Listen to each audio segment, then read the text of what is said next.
Assalamualaikum warahmatullahi wabarakatuh, sobat ngaji lagi semuanya. Alhamdulillah, Allahumma sholli ala Muhammad wa ala ali Muhammad. Alhamdulillah, hari ini kita kedatangan tamu spesial dari Depok, Masya Allah. Beliau adalah salah satu guru tajwid yang ngaji lagi Indonesia. Beliau adalah Al-Ustaz Muhammad Laili Al-Fadli. Assalamualaikum. Assalamualaikum Ustaz. Gimana kabarnya, Ustaz? Sehat? Alhamdulillah khair, barakallahu fikum. Insya Allah hari ini kita bakalan ngobrol dan diskusi santai aja Ustaz seputar tajwid, insya Allah. Baik, insya Allah. Nanti ada beberapa pertanyaan dari kami dan followers juga Ustaz. Insya Allah sudah kami siapkan. Nah, yang pertama Ustaz, sebagaimana kita ketahui dan Ustaz juga tahu, pertama kali kami kenal Ustaz itu 2019 kalau tidak salah. Iya. Berawal dari video-video yang kami tonton di YouTube. Jadi di sana kami mulai mengenal tajwid bersanad dari Ustaz. Nah, dari saat itu kita mulai banyak mengutip pendapat Ustaz, baik dari video maupun dari buku untuk konten-konten kami. Nah, terus banyak tuh followers yang nanya, Ustaz, sebenarnya siapa sih guru tajwidnya ngaji lagi itu? Nah, mumpung ada kesempatan sekarang kita bertemu langsung dan Ustaz bisa berbagi dengan kami dan followers. Mohon kesediaan Ustaz untuk menceritakan siapa sih Ustaz Laili itu sebenarnya. Masya Allah.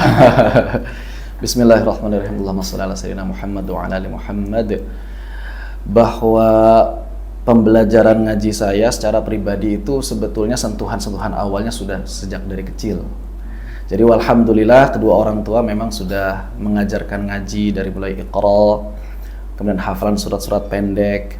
Bahkan ayah itu selalu memberi amanah untuk membaca 3 surah yang memiliki banyak keutamaan, yaitu surah Yasin, Al-Waqi'ah, dengan Al-Mulk. Nah, ini sejak SD kelas 1 mungkin ya, dibiasakan membaca sambil menghafal, sehingga ketika lulus SD itu sudah hafal 3 surah tersebut gitu. Hanya memang ketika SMP, SMA ya, karena memang apalagi ketika SMA itu jauh dari orang tua, harus ngekos, ini mulai terputus nih ya, mulai terputus pembelajaran, khususnya pembelajaran Al-Quran. Baru mulai lagi ketika kuliah di Bandung, alhamdulillah bertemu lagi dengan banyak para ustadz, belajar di sana. Hanya memang kalau untuk aktivitas mengajar belum untuk aktivitas mengajar itu belum. Jadi dulu itu malah sempat kalau di mahasiswa hanya mentoring umum saja, pengetahuan keislaman ya, terus kemudian akidah yang dasar, fikih. Sebetulnya untuk aktivitas benar-benar full mengajar tajwid, apalagi tajwid bersanad, tahsin dan lain sebagainya yang khusus untuk Al-Quran, itu dimulai pada tahun 2016 mungkin ya. Jadi belum terlalu lama. Sebelumnya itu ngajar, tapi ngajar umum, akidah, fikih, ibadah, muamalah dan lain sebagainya. Baru pada tahun 2016 itu diberikan amanah. Ini agak dicemplungin juga ya, dijorogin juga gitu. Diberi amanah untuk menjadi salah satu staf di Lembaga Tarbiyah Islamiyah Bandung. Dan memang di sana LTI Bandung itu Lembaga Tarbiyah Islamiyah fokus pada bidang Al-Quran. Mau tidak mau, suka tidak suka harus bisa ngajar Al-Quran ya. Walhamdulillah ternyata dari pihak manajemen ini bukan hanya sekadar nyemplungin kita, tapi juga memberikan pembekalan. Dan di sanalah kemudian saya juga pertama kali mengenal Syarah Muqaddimah Jazariyah dari Ustadz Reni Rustandi. Kemudian melanjutkan pembelajaran ke Ustadz Iwan Gunawan LC, lulusan Al-Azhar. Kemudian juga sempat bertalaqi dengan Syekh Abdul Karim Al-Jazairi. Walhamdulillah, walaupun belum sempat selesai, baru sampai awal-awal Anisa. Kemudian beliau pindah ke Yogyakarta dan sudah tidak bisa melanjutkan pembelajaran. Lalu alhamdulillah juga dipertemukan dengan Syekh Mahmud Zarinah Al-Misri. Jadi beliau dari Mesir datang ke Bandung. Alhamdulillah kami secara bergiliran berkelompok membaca Al-Quran bersama beliau dari awal sampai akhir untuk riwayah, hafs, dan syu'bah. Kemudian setelah itu kami juga belajar kepada Ustadz Syekh Muhammad Al-Farabi, ya kita sudah kenal juga bersama. Alhamdulillah kami juga telah membaca kepada beliau Al-Quran, riwayah Imam Qalun, dan juga beberapa syarah untuk matan ya, dari Salsabil Syafi, kemudian Tufatul Atfal, Muqaddimah Jazariyah, kemudian kupas tuntas riwayah Hafs ya, banyak sekali, sampai kemudian kami juga membaca kepada beliau riwayah Imam Hafs untuk 57 jalur periwayatannya, cuma belum selesai. Di jamak gitu ya, cuma belum selesai. Terus juga kami membaca juga kepada Syekh Bahauddin Sulaiman Rasad, hanya memang melalui sambungan internet. Jadi baca riwayah Syu'bah dan Hafs, dan beberapa guru-guru lain yang mungkin tidak bisa disebutkan satu demi satu. Begitu. Masya Allah. Berarti Ustadz ini bukan backgroundnya orang yang dari awal dulu kecil belajar fokus di ilmu tajwid. Bukan. Bahkan baru 2016 mulainya Ustadz. Kalau fokus ilmu tajwid ya, tapi kalau memang tahsin secara umum Tahsin. ya memang pernah ya. Ketika kuliah 2004, 2005, 2006, kemudian 2010, saya juga sempat belajar di Maqdis. Ustadz Saiful Islam Mubarak itu juga banyak memberikan pencerahan pada saya. Qadarullah ketika bertemu dengan Syekh Abdul Karim Al-Jazairi, malah bacaan saya ini ya dinilai cocok dengan beliau. Bahkan waktu ada semacam seleksi siapa yang bisa bertalakti dengan beliau. Jadi di antara pengajar dan staf LTI Bandung itu, walhamdulillah saya dinilai waktu itu termasuk salah satu yang paling bagus menurut beliau katanya. Jadi insya Allah langsung diterima untuk talaki bersama beliau. Dan itu cukup banyak yang nggak diterima oleh beliau waktu itu. Seperti itu. Dan kalau untuk background pendidikan saya, bahkan justru saya itu SD, SMP, SMA, kuliah pun umum. Umum semua. Umum semuanya. SD negeri, SMP negeri, SMA negeri, kuliah pindah-pindah gitu. Dari awalnya fisika di UPI, ke cocok, kemudian di sejarah Unpad, sampai akhirnya banting setir tahun 2010. Saya berpikir, saya harus fokus dalam bidang agama, saya harus bisa bahasa Arab, akhirnya belajar di Ma'had Al-Imarat. Memang dari situ mulai percepatan ilmu syar'i sampai akhirnya bisa ikut daurah ke sana kemari. Salah satunya adalah memperdalam ilmu Al-Qur'an, begitu. Tadi kan Ustadz bahasnya satu dicemplungin Ustadz di lingkungan untuk mengajar Al-Qur'an Ustadz. Sebelumnya mengajarkan fikih, hadis dan lain sebagainya. Nah, dari situ Ustadz, apakah ada motivasi yang terselip Ustadz yang Ustadz dapatkan sehingga wah, saya harus jadi guru Al-Qur'an nih gitu Ustadz? Salah satu motivasi yang paling kuat itu hadis dari Abu Abdurrahman As-Sulami, muridnya sahabat Utsman bin Affan, bahwa beliau dulunya juga sempat mengajar berbagai macam bidang disiplin ilmu. Baru kemudian ketika beliau mendengar hadis ini dari sahabat Utsman, Sayyidina Utsman bin Affan, abunya hadisnya kita sudah kenal semuanya. Khairukum man ta'allama al-Qur'an wa 'allama. Maka Al-Imam Abu Abdurrahman As-Sulami yang merupakan guru dari Imam Asim ini mengatakan, karena hadis inilah aku bisa duduk menemani kalian. Jadi yang membuat saya duduk di sini, menerima bacaan kalian, mengoreksi bacaan kalian, itu adalah hadis ini. Hadis yang memang di sana menggambarkan manusia terbaik itu orang yang belajar dan mengajarkan Al-Qur'an. Walaupun memang para ulama agak sedikit berbeda pendapat mengenai tafsirnya ya. Kebanyakan ulama menilai ya semua ilmu Al-Qur'an, tafsir Al-Qur'annya, asbabun nuzulnya, pemahamannya dan lain sebagainya. Hanya memang Abu Abdurrahman As-Sulami kemudian memilih untuk mengajarkan fokus pada ilmu qiraat, dan itu salah satu motivasi yang paling besar. Apalagi kalau kita lihat realita masyarakat Indonesia hari ini, betapa banyak masyarakat Indonesia yang masih buta huruf Al-Qur'an. Kita jangan berbicara jauh-jauh mengenai bagaimana cara membaca Al-Qur'an yang baik dan benar, apalagi bersanad, jauh sekali. Bahkan untuk mengenal huruf hijaiyah saja masih banyak yang belum tahu. Dan ini bukan hanya di kalangan orang-orang awam. Ya, bahkan orang-orang yang sudah kuliah, kemudian bahkan dosen gitu ya. Masih banyak yang belum bisa membedakan mana huruf kha, mana huruf ha, mana huruf shad, mana huruf dhad. Itu masih banyak yang tertukar begitu. Maka ini jadi perhatian kita bersama mestinya. Begitu. Nah, tadi kan sudah Ustadz paparkan juga bahwa ternyata banyak sekali tatanan masyarakat kita ini, bahkan di akademisi sekalipun, yang belum mengenal huruf hijaiyah, Ustaz. Nah, sebagai motivasi nih bagi kami yang belum bisa, atau bahkan followers dan penonton yang belum bisa baca Al-Quran, sebagai motivasi untuk belajar Al-Quran dari sudut pandang Islam, seberapa pentingkah sih belajar Al-Quran itu, Ustaz? Baik. Ya seperti yang tadi disampaikan, bahwa salah satu motivasi kita mestinya adalah hadis tadi ya. Khairukum man ta'allama al-Qur'ana wa 'allama. Sebaik-baik kalian kalau sudah dikatakan orang yang paling baik, berarti kan sudah tidak ada yang lebih baik lagi, yaitu mereka yang belajar dan mengajarkan Al-Qur'an. Ini yang pertama. Yang kedua berkaitan dengan bagaimana kita bisa membaca Al-Qur'an dengan baik. Ini sangat berkaitan erat dengan keabsahan salat kita. Ya. Makanya para ulama mengatakan idqalu wajibun minal a'yani, bahwa para ulama mengatakan wajib ain hukumnya untuk mempelajari tajwid, ma'rifatul adailil Qur'ani, ya, untuk memahami cara membaca Al-Qur'an yang baik dan benar. La siyama Fatihatal ayati, lebih-lebih lagi surah Al-Fatihah. Kenapa? Falahnu fiha yubtilus salati. Karena memang kekeliruan dalam surah Al-Fatihah itu dapat berpotensi untuk membatalkan salat. atau membuat sholat kita tidak sah. Kan rugi sekali. Kalau kita sholat setiap hari, kemudian ternyata menurut penilaian para ulama yang mereka telah menggali dari dalil-dalil yang ada, menunjukkan bahwa ternyata sholat kita tidak sah. Disebabkan apa? Disebabkan misalnya surah Al-Fatihah kita belum benar, atau misalnya takbiratul ihram kita belum benar, atau misalnya tahiyat dan salam kita belum benar. Padahal semua itu adalah rukun di antara rukun-rukun salat. Ini yang harusnya menjadi motivasi yang sangat besar bagi kita sekalian. Atau misalnya kalau kita lihat hadis-hadis yang lain yang bercerita bagaimana ternyata ahlul Quran, orang yang senantiasa berinteraksi dengan Al-Quran itu punya kedudukan khusus di sisi Allah Subhanahu wa Ta'ala, bahwa mereka adalah ahlullah wa khasatih. Mereka adalah keluarganya Allah, bukan tanggung-tanggung gitu ya. Bukan cuma keluarganya Nabi dianggapnya, tapi keluarganya Allah gitu. Ini kan luar biasa. Siapa mereka? Mereka adalah ahlul Quran, orang yang berinteraksi dengan Al-Quran, rajin membacanya, mempelajarinya, mengajarkannya, menghafalkannya, mengamalkannya. Itulah adalah ahlul Quran seluruhnya. Walaupun mungkin kita belum menghafal secara keseluruhan, tapi ketika kita kemudian selama hidup ini berusaha untuk berinteraksi dan senantiasa mempelajari dan mengajarkan serta menghafalkannya, mudah-mudahan dengan itu semua kita bisa menjadi keluarganya Allah Subhanahu wa Ta'ala.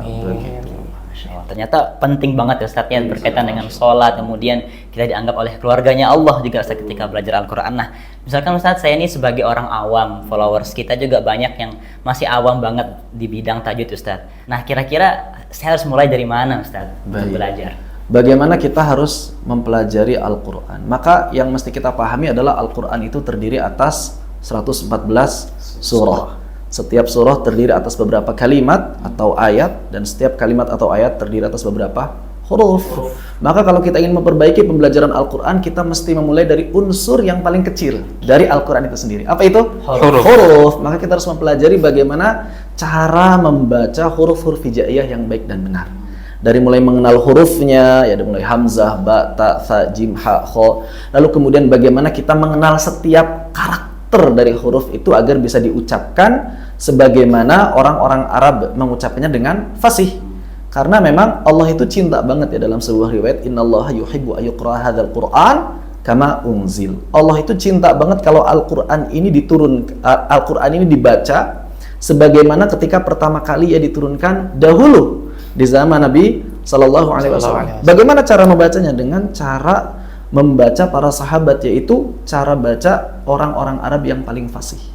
Makanya Al-Imamul Jazari mengatakan bahwa sebelum kita mempelajari, sebelum kita masuk lebih jauh dalam pembelajaran Al-Quran itu, mesti bagi kita untuk apa? Untuk memahami makharijal hurufi was sifati. Apa alasannya? Mempelajari makhraj dan sifat, alasannya adalah liyalfidhu bi afsahil lughati, agar kita bisa melafalkan Al-Quran dengan bahasa yang afsah, bukan hanya fasih gitu, tapi afsah, yang paling fasih. Agar apa? Agar mendapatkan kecintaan dari Allah Subhanahu wa Ta'ala. Jadi kita belajar huruf, makanya kan kalau kita belajar Iqra, huruf dulu kan, baru kemudian kata, setelah kata kalimat, karena memang begitulah urutan dan susunannya. Jadi harus benar-benar ya mencari tahu karakter setiap huruf dan cara mengucapkan yang baik dan benar dari setiap huruf tersebut. Masya Allah Ustaz. Jadi jelas banget ya bagi kita sudah sekarang bahwa mulai belajar Al-Quran itu dari huruf per huruf. Nah, sekarang ini Ustaz, banyak banget akun-akun yang membahas ilmu tajwid, bagaimana mengucapkan huruf, bagaimana mempraktikkan tajwid dan sebagainya. Bahkan salah satu konten ngaji lagi pun berfokus di bidang itu Ustaz. Nah, sebagai masyarakat awam, apakah dengan menonton video-video tersebut dan mengikuti tutorial mungkin dari video-video tersebut, sudah cukupkah kami belajar Al-Quran lewat video tersebut Ustaz? Ya. Kalau dikatakan cukup sekadar mengenal huruf, ya cukup. Tapi kalau untuk bisa benar-benar memastikan ketepatan cara membaca, ya belum cukup. Kenapa? Karena betapa banyak orang yang bisa melihat video dengan baik, mendengarkan dengan baik, tapi belum tentu bisa mencontohkan dengan cara baca yang sama. Iya betul. Bahkan kalau misalnya mencontohkan, misalnya siapa? Syekh yang paling populer misalnya Syekh Ayman Suwaid misalnya gitu ya. Beliau membaca Al-Quran dengan baik dan benar. Terus kita sorot bibirnya atau mulutnya gitu kan. Dengan gerakan bibir yang sama yang beliau lakukan, belum tentu kita bisa mengeluarkan suara atau karakter huruf yang sama. Maka dari itu mau tidak mau, suka tidak suka, kita harus duduk di depan seorang guru. Guru yang seperti apa? Guru yang mutqin, yang muhsin. Guru yang bisa memperbaiki bacaan kita, yang profesional, yang memang beliau itu memiliki pendengaran yang bagus, yang baik, yang sensitif, sehingga bisa mengetahui mana pelafalan yang kurang tepat, mana pelafalan yang sudah tepat. Selain itu bisa mencontohkan dengan baik dan benar. Maka hanya dengan cara itu kita bisa memastikan apakah bacaan kita sudah tepat atau belum. Kalau kita hanya baca buku, nun bertemu fa dibaca ikhfa, baca dengan dengung ditahan 2 harokat. Ikhfanya kayak gimana? Itu kan kadang-kadang mikir, oh kayaknya begini. Akhirnya jadi kayaknya, bukan kepastian.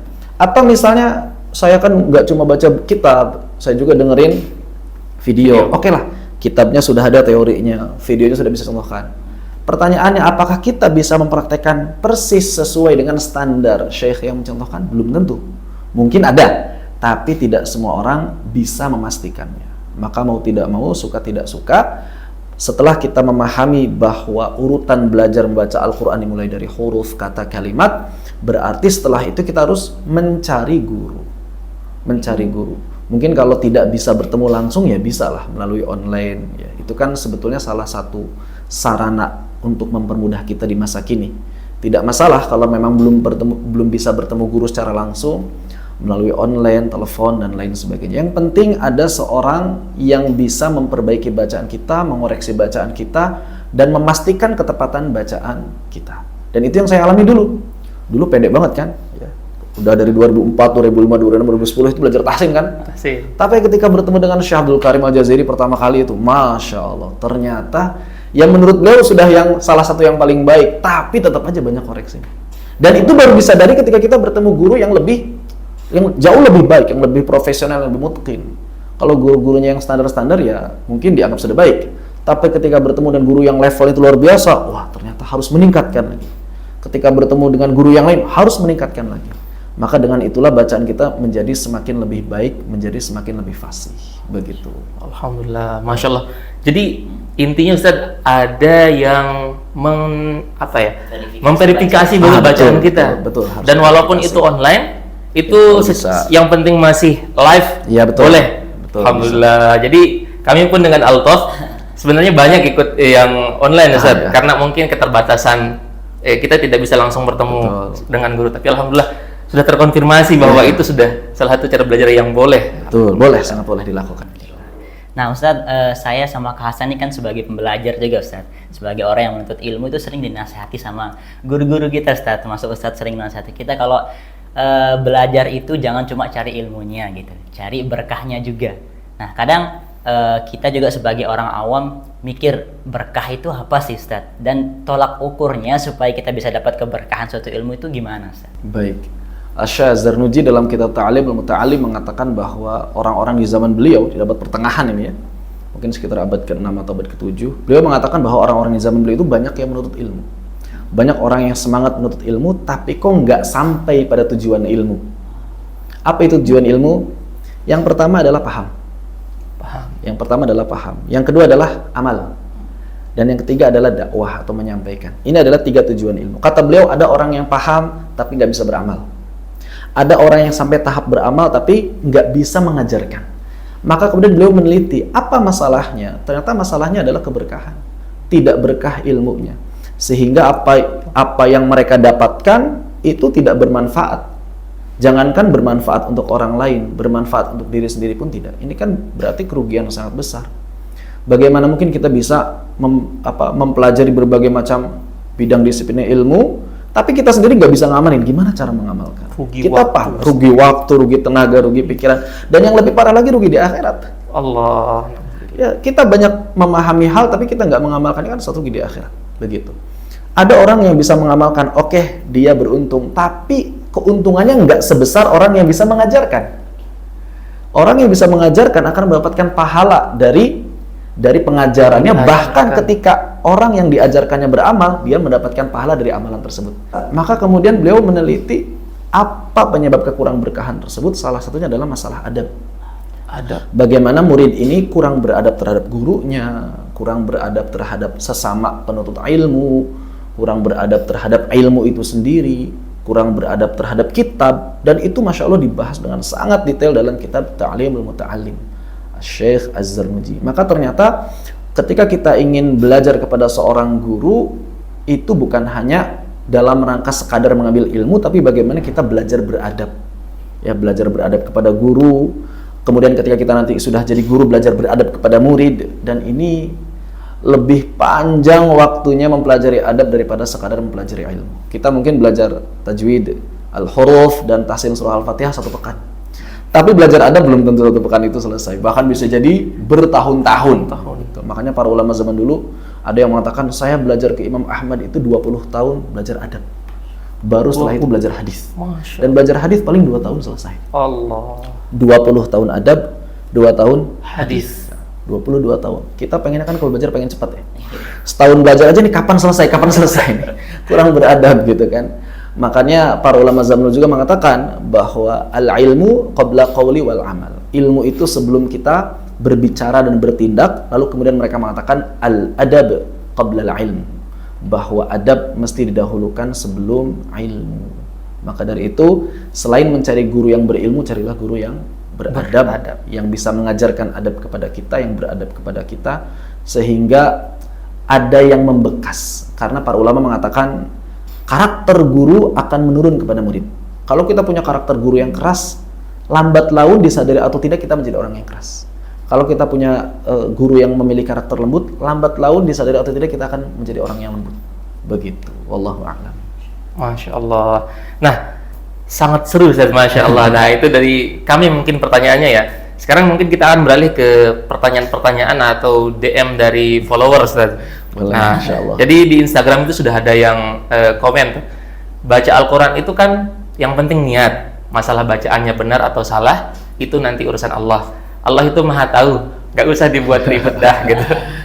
Mohon pendapat Ustaz. Baik, bahwa ketika Allah Subhanahu wa taala berfirman, "Alladzi khalaqal mauta wal hayata liyabluwakum ayyukum ahsanu amala." Maka Fudail bin Iyad, salah seorang tabi'in, mengatakan arti dari ahsanu amala itu apa sih? Maka beliau mengatakan akhlasu wa aswabu. Yang pertama itu amalan yang paling ikhlas, yang kedua adalah amalan yang paling benar. Jadi syarat diterimanya amal ibadah 2. Ikhlas, benar. Ikhlas saja nggak cukup. Kok bisa sih ikhlas saja nggak cukup? Misalnya, ini contoh ekstrim nih. Subuh itu kan 2 rakaat ya? Iya. Terus kalau misalnya kita bilang begini, kalau 2 rakaat dapat pahala, berarti kalau saya sholat 5 rakaat pahalanya lebih banyak atau enggak? Kalau Logikanya lebih banyak. Saya kan masih seger. Iya. Kalau gitu saya mau sholat subuhnya 5 rakaat aja deh. Dengan penuh keikhlasan, dengan penuh keridhaan. Dapat pahala atau enggak? Enggak. Enggak lah. Jangankan dapat pahala, yang ada dia berdosa. Dia berdosa. Kenapa berdosa? Karena menyelisihi ketetapan yang telah pasti. Ini kan sudah pasti, ya. 2 rakaat subuh, 4 rakaat zuhur, 4 rakaat asar, 3 rakaat maghrib, 4 rakaat isya, itu pasti. Para ulama sepakat, tidak ada satupun ulama yang berbeda pendapat. Kecuali orang yang sesat kali ya. Maka demikian pula cara membaca Al-Quran. Para ulama sepakat bahwa membaca Al-Quran itu tidak boleh mengubah huruf, tidak boleh mengubah harokat. Tanya siapapun ulamanya, mereka pasti sepakat harus diusahakan sebisa mungkin. Nggak ada ulama yang mengatakan udah baca Al-Quran gimana niat aja, nggak bisa. Kalau gimana niat saja rusak nanti. Kalau semua ibadah disandarkan dengan perkataan yang penting niatnya baik, wah ini bahaya. Kenapa? Karena ada beberapa ibadah atau ibadah-ibadah tertentu yang tata caranya itu sudah diatur dan tidak boleh diubah-ubah. Memang ada beberapa ibadah yang tata caranya tidak diatur secara spesifik. Seperti zikir, kita boleh zikir dimanapun. Boleh zikir sambil tiduran, boleh zikir sambil naik kendaraan, motor, mobil, bisa. Karena tidak ada aturan spesifik. Tapi berkaitan baca Al-Quran ada. Dalilnya apa? Warattilil Qur'ana tartila. Dan bacalah dan tartilkanlah Al-Quran itu dengan setartil-tartilnya. Dan para ulama mengatakan apa? Di antaranya tajwidul huruf, ma'rifatul wuquf, kemudian risalul kalimati minal fam, ya, mengeluarkan setiap kata dari mulut dengan suhulah wastiqamah, dengan ringan dan tepat. Atau misalnya tadi kita kolaborasikan dengan hadis innallaha yuhibbu ayyuqra hadzal qur'an kama unzil. Allah itu cinta banget Al-Qur'an dibaca sebagaimana ketika pertama kali dia diturunkan. Oleh karena itu, walaupun para ulama berbeda pendapat apakah menyempurnakan tajwid itu wajib atau sunnah, namun mereka sepakat menjaga huruf dan menjaga harokat itu wajib. Ini yang pertama. Dan yang kedua, menyempurnakan tajwid itu dianjurkan walaupun bukan wajib. Mereka mengatakan minimal hasan minimal. Hasan itu kebaikan. Jadi mereka memang berbeda pendapat untuk menyempurnakan tajwid. Ada yang mengatakan wajib, ada yang mengatakan sunnah, tapi mereka semua mengatakan dianjurkan, disyariatkan. Kalau memang antum bisa silahkan. Yang penting kan jangan berlebih-lebihan gitu ya. Takalluf, melebih-lebihkan tenaga, menampak-nampakkan tapi kok jadi enggak natural, itu yang penting. Adapun berkaitan dengan hal-hal yang itu adalah bagian inti dari Al-Quran seperti huruf dan harokat, ini para ulama sepakat wajib hukumnya. Wajib untuk mengamalkannya, dan ini dapat dikatakan sudah ijma', ya. Tidak ada satu ulama pun yang menyelisihi hal tersebut, karena itu bagian dari tata cara membaca Al-Quran yang dicontohkan oleh Nabi Sallallahu Alaihi Wasallam. Jadi intinya ikhlas harus, tapi harus benar juga caranya. Betul, benar harus ikhlas, ikhlas harus benar. Masya Allah. Oke, nah ini yang kedua Ustaz. Jadi ada yang DM juga Ustaz. Nuna, ada temanku katanya ngamalin isi Al-Quran hasil dari membaca terjemahannya saja, karena dia nggak bisa baca Arabnya. Nah, tapi masalahnya adalah temanku ini nggak mau belajar baca Al-Quran dengan baca Arabnya, karena menurut dia hanya dengan mengamalkan isi Al-Quran aja udah cukup tanpa harus bisa membaca tulisan Arabnya. Nah, itu menurut Ustadz gimana? Yang pertama, bahwa terjemahan Al-Quran itu hanya membantu orang-orang dalam memahami secara global. Artinya kalau misalnya alasannya kan cukup baca terjemahannya bisa mengamalkan Al-Quran, jawabannya belum cukup. Contoh, wa aqimus shalah, dan dirikanlah shalah. Salatnya kayak gimana? Nggak dijelasin. Nggak jelas di dalam Al-Quran. Ya kan? Wa utuz zakat, berikanlah zakat. Zakatnya kayak gimana? Tidak ada penjelasan. Jadi Al-Quran itu hanya penjelasan-penjelasan sifatnya global. Lalu dijelaskan di mana? Di hadis, di fiqih, dan di tempat-tempat lain yang telah digali oleh para ulama. Ini dari satu sisi. Jadi mengamalkan terjemahannya saja jelas tidak cukup. Tidak cukup. Memang yang paling penting dari Al-Quran itu diamalkan, tapi tidak cukup dengan membaca terjemahannya saja. Kita harus tetap belajar akidah, belajar fiqih, belajar muamalah, dan belajar ilmu-ilmu yang lain supaya bisa mengamalkan Al-Quran dengan benar, sesuai dengan apa yang dicontohkan oleh Nabi dan juga para sahabat ridwanullah alaihim ajma'in. Yang pertama. Yang kedua, bahwa membaca Al-Quran itu punya hukum sendiri. Seperti yang tadi telah dijelaskan, ada hal-hal yang memang wajib dilakukan. Salah satunya adalah bagian dari rukun sholat. Ketika Al-Quran mengatakan atau memerintahkan kita wa aqimus sholah, dan dirikanlah sholat. Sholatnya kayak gimana? Oh, ternyata sholatnya harus baca Al-Fatihah. Oh, ternyata sholatnya ada takbiratul ihram. Oh, ternyata sholatnya ada tahiyat. Yang semua itu harus dibaca dengan benar. Mau tidak mau, suka tidak suka, harus belajar baca Al-Quran. Berarti belajar membaca Al-Quran, membaca Al-Quran dengan fasih sebetulnya bagian dari mengamalkan Al-Quran. Begitu ya. Cukup jelas insya Allah ya. Alhamdulillah. Nah, selanjutnya Ustaz, ada yang komen nih. Nuna, emang boleh ya baca doa, hadis atau kita pakai tajwid? Setauku hanya Al-Quran yang harus dibaca pakai tajwid. Mohon pencerahannya. Karena di konten-konten kami Ustaz, khususnya di doa, itu banyak banget kita pakai tajwid. Iya. Gitu Ustaz. Mohon pencerahan Ustaz. Ini ada dua permasalahan sebetulnya. Masalah pertama, hanya Al-Quran saja yang harus dibaca dengan tajwid. Harus. Jawabannya ya, hanya Al-Quran yang harus dibaca Harus dengan tajwid. dibacanya hanya Al-Quran. Baik. Pertanyaan kedua adalah, boleh tidak selain Al-Quran dibaca dengan tajwid? Ini dua masalah sebetulnya kan. Betul. Kalau misalnya pertanyaannya boleh tidak selain Al-Quran dibaca dengan tajwid, jawabannya boleh-boleh aja. Ya, jawabannya boleh-boleh saja. Terutama doa-doa yang memang berasal dari Al-Quran itu sendiri. Maka ini tetap dianjurkan membaca dengan tajwid. Lalu bagaimana doa-doa yang tidak berasal dari Al-Quran? Kalau pertanyaannya boleh atau tidak, ya boleh-boleh saja. Kenapa? Karena jangankan doa, jangankan hadis, bahkan berbicara sehari-hari saja. Di zaman Nabi, ya orang-orang itu baca pakai tajwid. Masya Allah. Kalau kita misalnya lihat kitab bahasa Arab, Nahwu, ya, misalnya kitabnya Imam Sibawayh, beliau kan imam dalam madhab Nahwu. Apa yang dibahas oleh beliau? Yang dibahas oleh beliau kan makhrijul huruf, sifatul huruf, idgham, iqlab. Apa itu? Tajwid. Dan itulah bahasa Arab yang fasih. Demikian pula Al-Khalil bin Ahmad Al-Farahidi, ya, bahwa ketika kita mempelajari tajwid itu pasti nyebut nama Al-Khalil, Imam Sibawayh, Al-Faro, Qutrub, Ibnu Kaisan, Ibnu Jini, semuanya itu adalah ahli-ahli bahasa Arab. Makanya kalau kita gali lebih jauh, sebetulnya cara membaca Al-Quran atau tajwidnya Al-Quran itu hakikatnya adalah tajwidnya bahasa Arab. Jadi cara membaca Al-Quran yang paling fasih sama dengan cara membaca atau cara berbicara bahasa Arab yang paling fasih. Sebetulnya sama. Ya, walaupun mungkin ada beberapa saja seperti saktah, ini murni Al-Quran. Atau kaidah memanjangkan mad, ini murni Al-Quran. Atau kaidah memanjangkan gunnah, ini murni Al-Quran. Atau misalnya pakai irama kan, kita kalau ngomong gak usah pakai irama kan. Gak mungkin kita nanya min aina anta ya akhi, gak mungkin. Tapi kalau masalah idgham, kita sampai sekarang kalau ngomong idgham pakai idgham kan. Misalnya kalau kita belajar bahasa Arab, ini adalah mobil, bahasa Arabnya apa? Hadhis sayyarah. Hadhis sayyarah. Enggak dibaca hadhil sayyarah. Kenapa? Ada idgham. Atau misalnya assalamualaikum, enggak dibaca al-salamualaikum. Kenapa assalamualaikum? Ada idgham, lam apa? Lam syamsiyah. Oh, sama dengan tajwid. Ya memang iya, tajwid itu hakikatnya kaidah bahasa Arab. Jadi tidak masalah kita mentajwidkan sesuatu selain Al-Quran, tapi tidak dianjurkan dengan penekanan yang amat sangat. Jadi kalau Al-Quran itu sangat disunahkan, kalau selain Al-Quran ya boleh-boleh saja. Cuma mungkin nggak perlu diiramakan kalau lagi ngomong gitu ya. Kalau lagi ngomong biasa ya nggak perlu begitu. Walaupun memang kalau kita lihat orang Arab hari ini mulai meninggalkannya.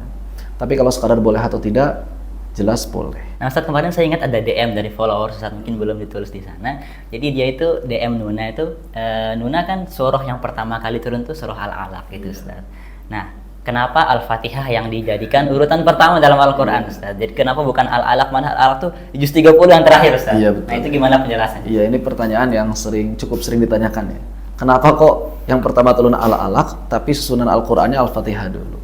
Jadi yang penting untuk kita pahami adalah bahwa Al-Quran itu diturunkan 2 kali. Dari yang namanya Lauhul Mahfuz ke langit dunia. Itu malaikat Jibril mengambil dari Mikail dari Lauhul Mahfuz, kemudian diturunkan ke langit dunia sekali. Nah, menurut para ulama bahwa turunnya Al-Quran dari Lauhul Mahfuz ke langit dunia itu sudah satu paket. Seperti yang kita kenal sekarang. Al-Fatihah, Al-Baqarah, begitu urutannya sampai An-Nas. Baru kemudian dari langit dunia ke Nabi kita Muhammad SAW, maka Allah menurunkannya secara berangsur-angsur, secara bertahap, sesuai dengan keadaan yang terjadi di dunia. Begitu. Maka Al-Quran diturunkan pertama kali adalah Al-Alaq. Karena itu adalah yang paling tepat. Menurut penilaian siapa? Ya Allah tentu saja. Jadi, kalau kita ibaratkan Al-Quran itu ibarat puzzle. Ada puzzle, udah ada paketnya kan? Nah, Allah menurunkan Al-Quran puzzle yang keberapa? Dan itu diriwayatkan juga oleh Sayyidina Utsman bin Affan. Kata Utsman bin Affan bahwa kami dahulu para sahabat ketika Rasulullah SAW menerima sebuah surah atau ayat, maka Nabi langsung ngasih tahu, letakkan ayat ini setelah ayat yang itu, sebelum ayat yang ini, letakkan surah ini setelah surah yang itu, sebelum surah yang ini. Jadi memang sudah tahu loh, letak-letaknya sejak awal. Begitu. Maka dari itu pula kita kenal ada yang istilahnya nasikh mansukh. Ya. Ada Al-Quran yang pernah diturunkan, tapi kok nggak masuk dalam susunan itu? Ya karena memang sejak awal nggak masuk susunan itu. Dia diturunkan sebagai ujian saja bagi sebagian kaum muslimin atau kabar berita bagi kaum muslimin untuk menyelesaikan masalah yang ada pada saat itu. Begitu. Jadi memang sejak awal sudah seperti ini yang kita kenal dari Al-Fatihah sampai akhir An-Nas. Wallahu a'lam. Nah, ini yang terakhir, Ustaz. Jadi kami pengen minta nasihat dari Ustaz untuk kami ini, saya dan Kak Hasan juga pengajar dan pembelajar Al-Quran dan followers juga, Ustaz. Nasihat untuk belajar dan mengajarkan Al-Quran, Ustaz. Kalau untuk belajar dan mengajarkan Al-Quran sebetulnya sebagai sebuah motivasi, hadis yang tadi sudah lebih dari cukup ya.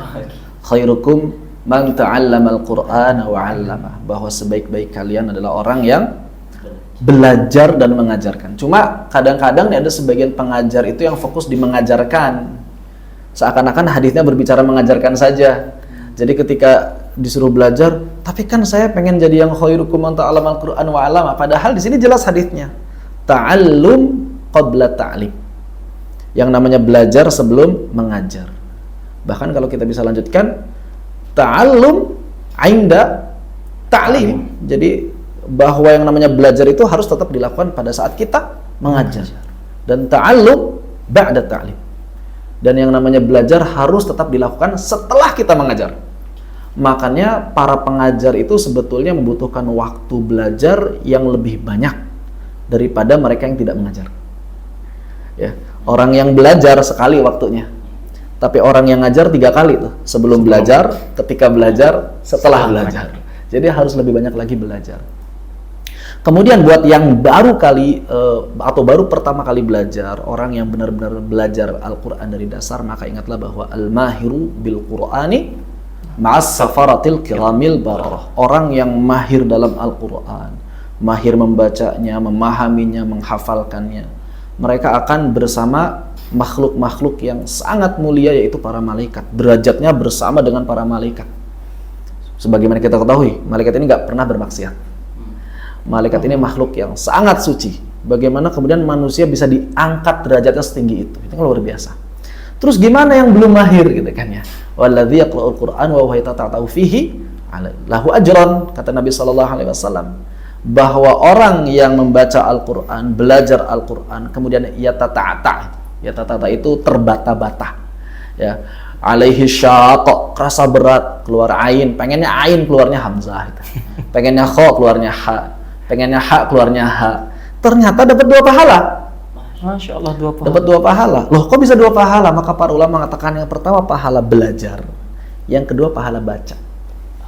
Bayangkan. Jadi ternyata ketika kita tetap baca Al-Quran walaupun terbata-bata, tidak sia-sia. Allah tetap menilainya sebagai sebuah kebaikan, bahkan belajarnya dicatat sebagai sebuah pahala, membacanya pada saat itu pun dicatat sebagai sebuah pahala. Maka dari itu membaca Al-Quran itu nggak pernah rugi. Belajar Al-Quran itu nggak pernah rugi. Bahkan dalam riwayat yang lain, Nabi Shallallahu Alaihi Wasallam juga bersabda, "Man qara'a harfan min kitabillahi azza wajal, lahu hasanah, wal hasanatu bi asyri amthaliha." Siapa yang baca 1 huruf, saya bayangkan 1 huruf Al-Quran, maka dia akan mendapatkan 1 dikali 10 kebaikan. Jadi 1 huruf itu 10 kebaikan. Pernah nggak kita dalam waktu sehari semalam, misalnya berbuat 100 kebaikan lah, pernah nggak? Sulit banget. Berat, sehari semalam 100 kebaikan. Tapi dengan membaca Al-Quran kita punya shortcut. Bismillahirrahmanirrahim. Berapa kebaikan? 190 kebaikan. Mudah sekali bukan? Apalagi kalau 1 halaman. Apalagi kalau 1 juz. Apalagi kalau dibaca dengan benar, nambah lagi pahalanya. Apalagi kalau dipahami, nambah lagi pahalanya. Apalagi kalau diamalkan, nambah lagi pahalanya.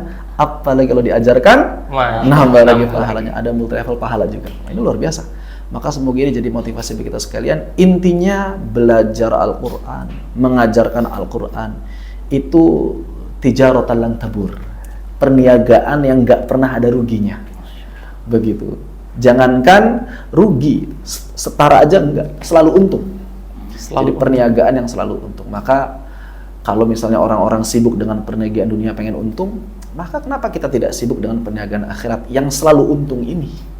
Begitu. Maka ini kayaknya udah menjadi motivasi yang sangat besar bagi kita sekalian, yang luar biasa. Mudah-mudahan ini juga jadi motivasi bagi saya ya. Mudah-mudahan seperti itu, dan betapa luar biasanya saya bertemu dengan orang-orang yang luar biasa seperti antum sekalian, yang senantiasa belajar mengajar Al-Quran, lalu kemudian juga punya motivasi yang sangat besar. Padahal background teman-teman ngaji lagi juga nggak semuanya background agama ya. Luar biasa, masya Allah, itu luar biasa. Alhamdulillah.